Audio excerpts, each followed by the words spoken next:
Hey guys, Mark from Oceaholic here.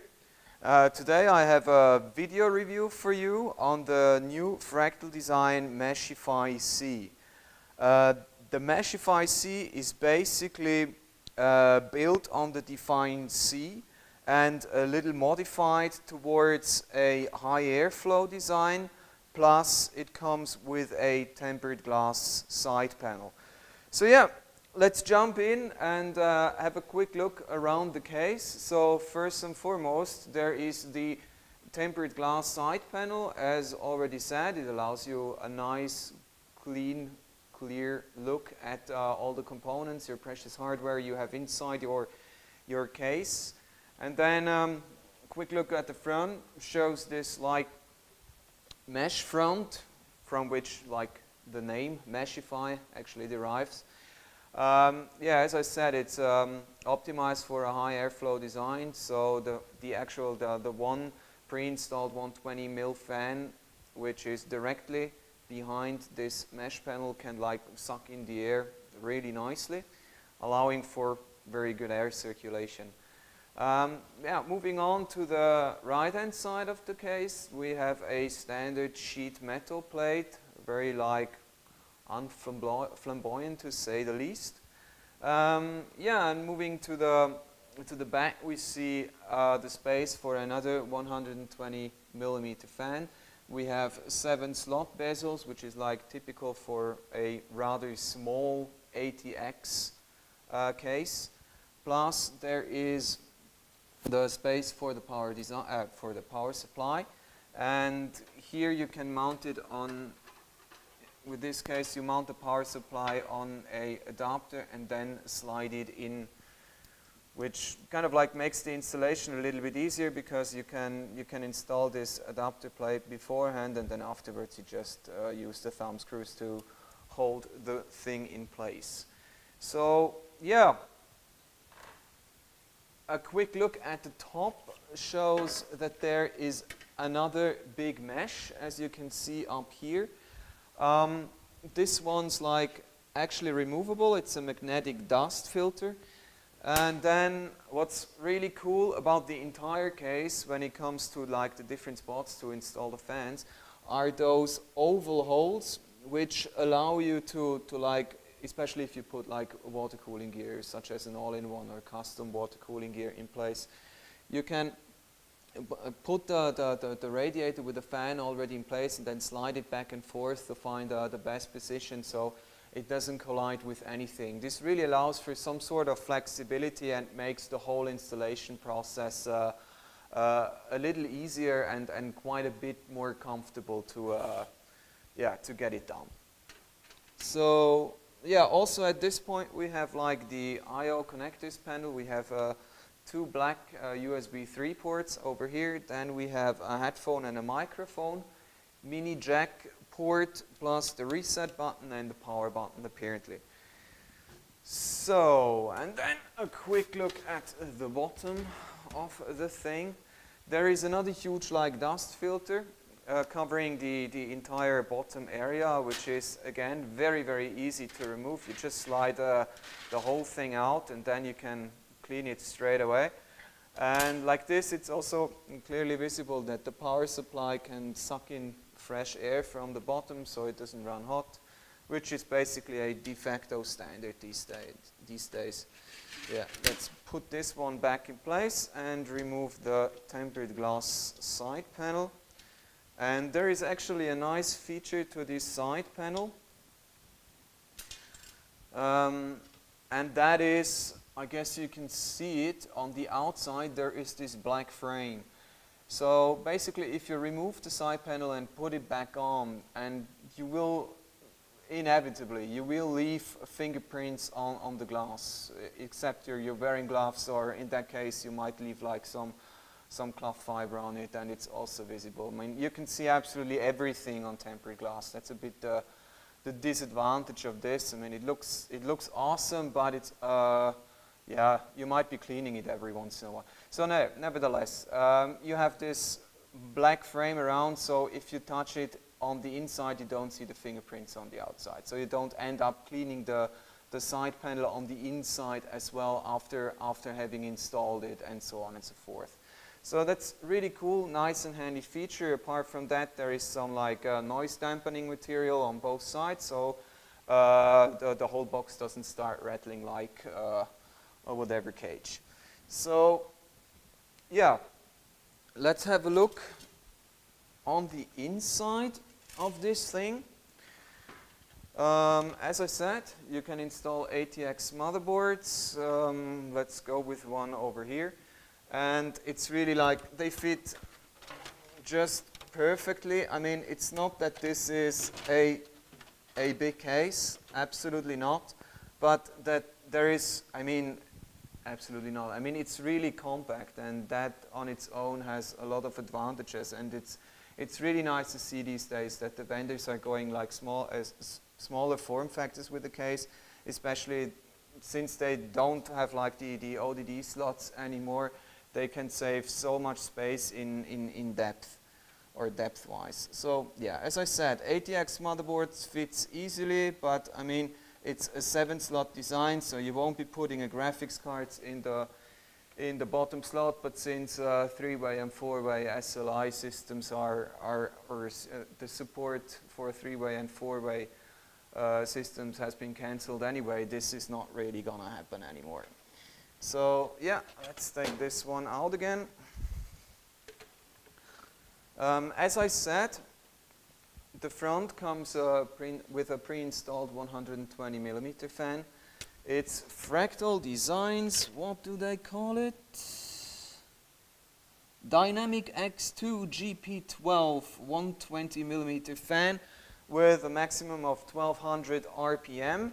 There are 2 of those pre-installed, another one is in the back, so basically already out of the box there is like very decent airflow. The fact that those are 1200 RPM fans makes this case, subjectively speaking, silent.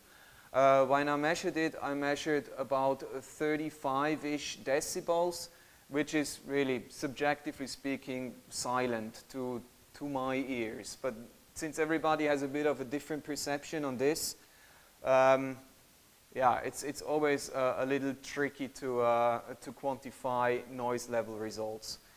Yeah, where do we continue? So yeah, we have the motherboard tray with a huge cutout for the if you want to install an aftermarket CPU cooler and you already put the motherboard in place. That makes the job at hand a little bit easier, or yeah, a little more comfortable. Apart from that, we have like the rubber grommets here for your cable management. And in order to save some more space, there is this angle. So basically, the motherboard sits further back, closer to the right-hand side panel, and here in between the front and this edge of the motherboard, there is a little more depth between, or a little, let's say maybe a centimeter, half an inch. More space between the right-hand side panel and the motherboard tray. So this is perfect to hide all your cables in the end, to stuff them away if you have to route them. And yeah, talking about stuffing cables away and things, you see there is this compartment for the power supply. This is also like tempered glass these days. This is becoming very trendy, to just like cover the power supply, so the whole mess with the cables is not visible, and you only really see a tiny amount of cables. Yeah, to show you a little more about, yeah, actually it's very easily possible to equip this case with high-end gear. So therefore I prepared a 1080 Ti Founders Edition. So you can see there is more than enough space. You can actually even install a 240mm or even a 360mm radiator in the front, including fans, and the card won't hit the fans. So there is plenty of spot to like cram high-end gear in here and realize really nice gaming setups. Yeah, talking about water cooling gear, let me show you some more things when it comes to that. So here I prepared a 240 radiator, 30 millimeters height with 2 fans already installed, 25 mils height. And if we place this at the top, you can see that it fits above the motherboard, so it's pretty easy to put a 240 mil radiator at the top. And it's also possible to put one of these at the front, as I already mentioned. It's a bit unfortunate here with a pre-installed fan, but I guess you get the bigger picture. So yeah, really it's quite comfortable. You get a lot of flexibility when it comes to cooling. And as I already said, you have those screw holes, those oval long screw holes where you can slide the fans up and down, and you have them everywhere. So especially when you install water cooling gear, they feel like a little bit of a revelation. So yeah, let's put this one aside and go with another radiator. I have a little 120 here to demonstrate the same in the back. So you can even put another 120 radiator here at the back. So it's yeah, it's very well prepared to be equipped with a ton of high-end hardware, although this is really a small case. So yeah, I'm actually a small guy, and this case like doesn't look big compared to me, or at least I think so. Maybe that was good for my ego, but anyhow. Removing the right-hand side panel is somewhat like tricky sometimes because it's really sticky in place. And yeah, checking this side of the case out, I mean, we see what I was talking about with the motherboard tray, that there is a little more space in depth over here. And you can see that already, like this cable tree is going down here from the I/O panel up top. And yeah, there are also these like handy little Velcro straps where you can arrange, or where you can put more of the cables in for nice cable management.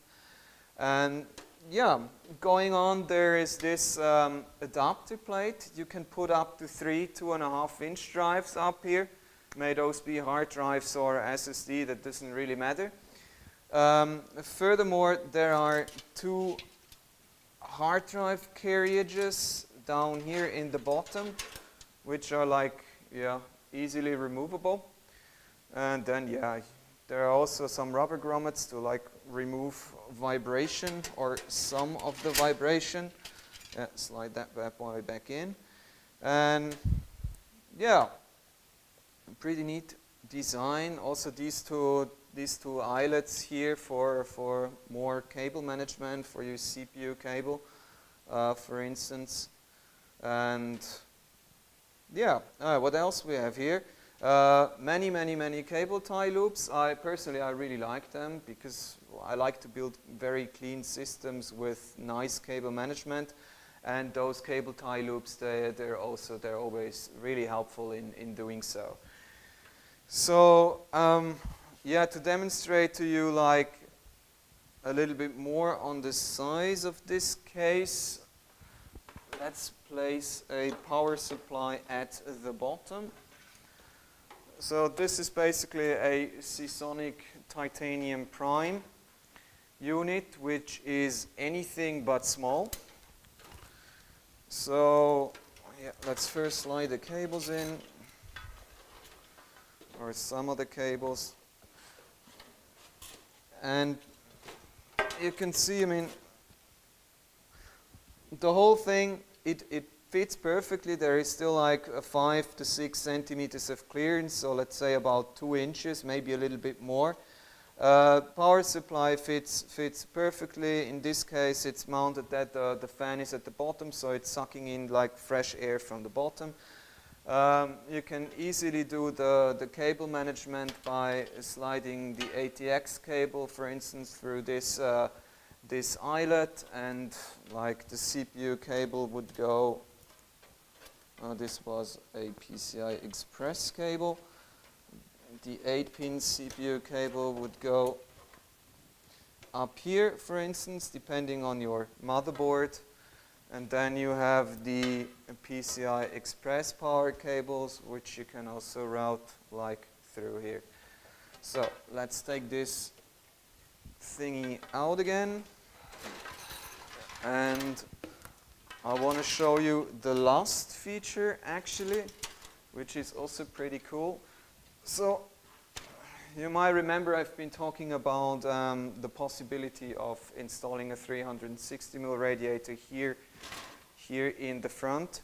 Apparently in this setup it's only possible to put in a 240mm radiator, but this thing here, there is a cover which can be removed. I've not done this yet, so you might see me try some things, but yeah, then let's do something else before that.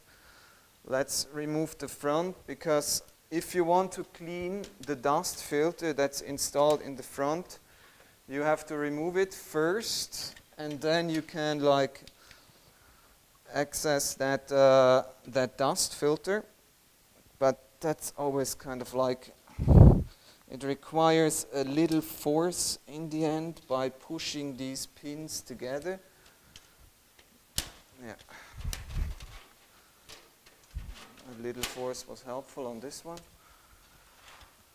So, yeah, here we have it. Ah, yeah, now I see why I couldn't remove it. It's attached, this like plate here is attached with two Phillips screws, which need to be removed first. But you can already see that there is a space for three 120mm here up front.